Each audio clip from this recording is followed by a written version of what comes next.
So I have got this section 4 lecture 5, filter, sorting and basic aggregation in Pandas. So I have run it cell by cell, pd.dataframe. Okay, or pd is Pandas and df it is assigned to. You have got data frame and you're passing the data. So this is the data frame. Okay, and this is filtering row. So data frame for age greater than 30. So this brings up all the employees whose age is more than 30.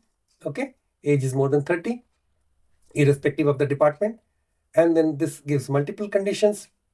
Data frame age greater than 30, and also two conditions are there: salary greater than 60,000. So this is age. This is fulfilling these conditions, these two rows or these two records. In C# you would think. So Charlie and Ivan having age more than 30 and salary greater than 60,000 and sorting. So it is sorting. Ascending false means it is descending order. So it is sorting the employees by their salary in the descending order. So 90,000 first, 80,000, 70,000, 60,000. So in a descending order sorting. And selecting columns after filtering. So you are now operating through df.dataframe.loc, which I have told, this is giving, the condition as well as the records, as well as the columns for which these conditions are fulfilling. Age greater than 30 with name and salary. You extract the name and salary with the, employee whose age is greater than 30.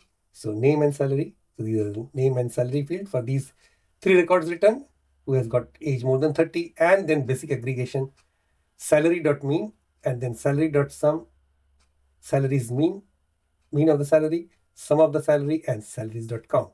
So it is getting the mean of this value, and sum of the salaries 352,000, and number of salaries are 5. Okay, 5 employees are there. And aggregation or filtered subset is so for department is IT, the mean value of the salary is this. Okay, 76,666.66666, etc. Now, this is exactly the output you will see when you run the notebook yourself. Now, the complete pre-executed Jupyter notebook for this lecture is available in the lecture resources, and I strongly recommend opening it and running the cells to explore the results at your own pace. So let's get back to the remaining slides. Now, there are some common beginner mistakes, and these are the few mistakes that almost everyone makes when starting with Pandas. Using and instead of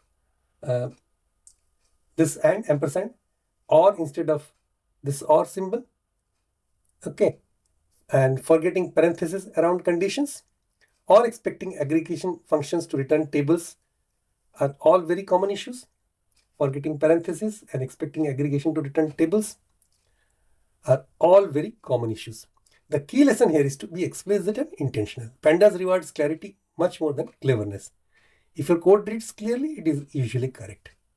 Now let's see what we have learned in this section wrap up.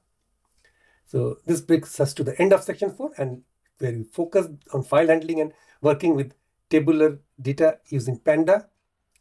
And from this point onwards, we are supposed to be more comfortable in loading data, filtering it, sorting it, and extracting basic summaries. These skills form a critical foundation for everything that comes next in this course.